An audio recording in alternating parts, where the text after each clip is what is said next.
Hello friends, today we'd like to go over our Blaze King stove. We're not sponsored in any way, however we'd like to go over some of the features and things we like about it. Also we have a potato experiment that we'd like to share with you, and let's get started. So here's a location that we stored our potatoes and did a fairly good job of hardening off most of them and wrapping a bunch for seed potatoes, and then also stored some to eat for later and canned a bunch. However, as you can see here, we have a few of our little guys got a little bit carried away. There's no daylight where we're storing them, and we try to keep the light off here in the basement. It's a cool area.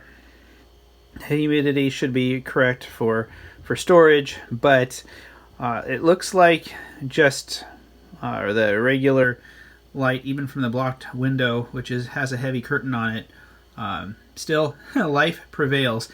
So we're gonna have to see what we can do with these guys as far as getting them planted or what we can do with them. This is where most of our variety of potatoes ended up, and whether they were purple potatoes or Viking or German butterballs, they basically all bleach out when you can them, and kind of disappointingly because they lost their brilliant color, but there's a little bit of different color that you can see here, but they all taste delicious.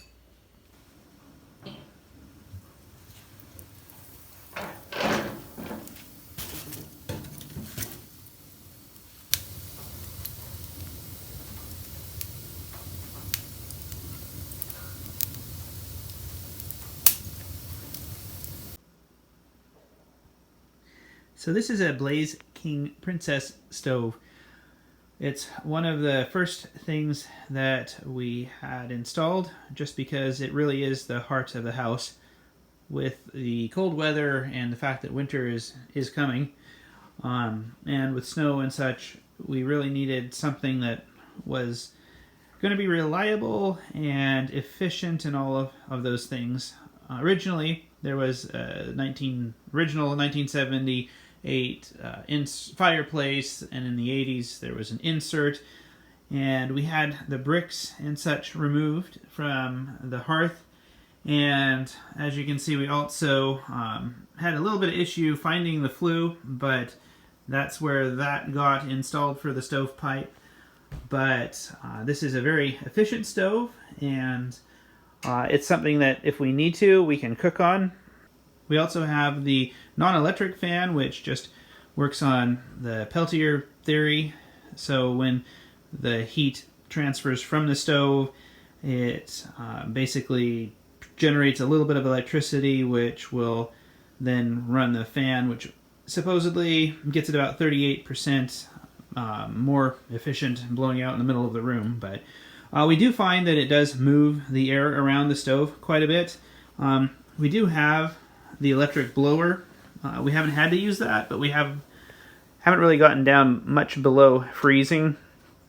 But in a situation where the power goes out or something along those lines, we can still heat the home. We can move the air around. We can cook, boil water, or whatever is necessary. Other than that, just on a daily basis, we feel like they can usually keep the fire going for at least 24 hours with the wood that we have in there. Right now we're burning alder, so it could be a little bit more efficient with better wood. This particular model, when it gets above the inactive to the active range, that's when you can engage your catalytic converter, which is basically a filter and helps the stove to burn more efficiently. So with that, you just engage it gently. If you smack it a little bit too hard, the converter or the filter will fall out, but haven't really had that issue with it since it was installed. The draft here to start the stove, you can open it up, and there's not much of a throw to it, so in order to set it for the night, it's really just a quarter turn. For us, there's really not a usability factor for turning it all the way around. It basically will put the stove immediately out. So there's about a quarter turn of throw there between wide open and dampered down for the night. The base that we had installed is a limestone, and we will put a mineral oil coating on top of it, but it turned out fairly well. It'll darken up with the mineral coating, and then we may use some sort of other subfloor down here in the basement when we finish the room. So we are going to coat the wall behind the fireplace with possibly just mortar it in, or maybe put some thin brickwork or something along those lines to make it all consistent finished and cover up the modifications and repair pieces there. If you guys have any suggestions or have any pictures of what you guys have done and what works, we'd love to put those down in the comments. And we try not to waste any resources, so we're hardening off the squashes and pumpkins here. We have a few more that we are already finished, but we're in November getting pretty close to being done with those and storing them for the rest of winter. So what we'd like to do today is grab some of these little fingerling potatoes, and although it might defy modern convention, I would like to see in Washington State, when we have cold temperatures, if they're so persistent on growing, if we can grow fingerling potatoes indoors over winter. So this might be a 2 or 3 part video, but we'll go ahead and start the process and see what we can do.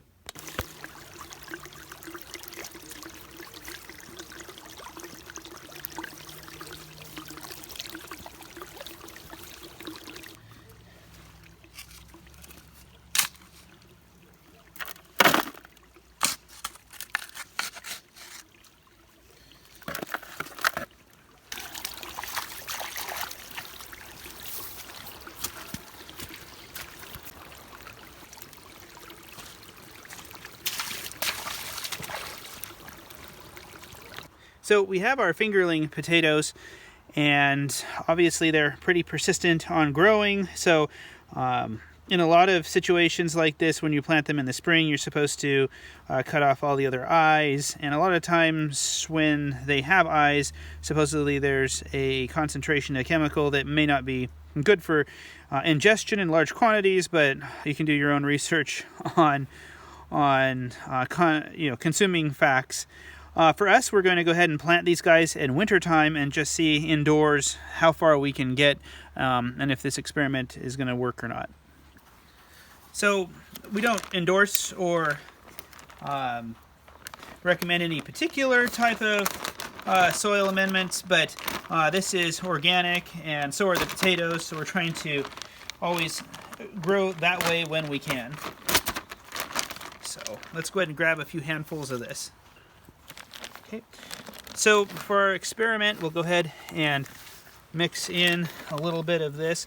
I'd like to have used some mulch that we have up in the woods, or maybe something that we were cooking for the garden, but with the rain and the fact that I don't want to grab stuff out of the woods that might have, bug eggs that'll hatch in the house, I wanted to get something that was a little more inert or cooked. So we'll go ahead and amend this up and try to make it sort of natural to what the potatoes would find around here anyway with what we do, and we'll kick out the rocks. Those will be good somewhere else. So we'll go ahead and make sure we have enough fluff in here, so if they decide to grow down, we have some loose, non-compacted soil. Again, life is persistent, so we probably don't have to aim these in any particular direction. But again, this may fail miserably. It may work out beautifully. Obviously, we have going to have light issues when the actual plant grows, but we'll cross that bridge when we get to it. But we want a little bit of a good representation of these little fingerlings in here, and see if we can make food when it's just warm in the house and miserable and dark outside. So that is probably way too many potatoes in here, but we want to, see how many may not make it, and we can probably thin them out a little bit if we needed to, but we'll go ahead and cover these guys up and then put on a few more amendments.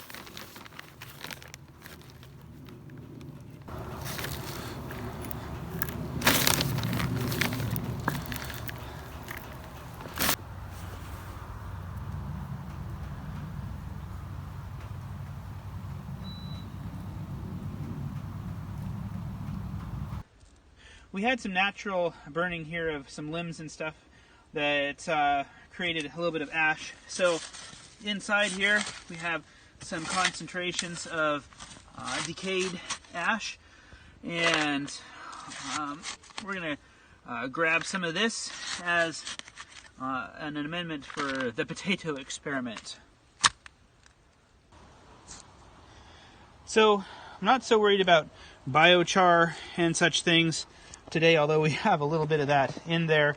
But as far as the ash and the acidity for the soil, I just want to put a little bit of this on here and mix it into the top, so that way when and if we water it, we can get a little bit of the mineral content, etc., in with the soil, and take that down to the potatoes without creating sort of a muddy nightmare on top. So we'll just give it a little bit to start with and go from there.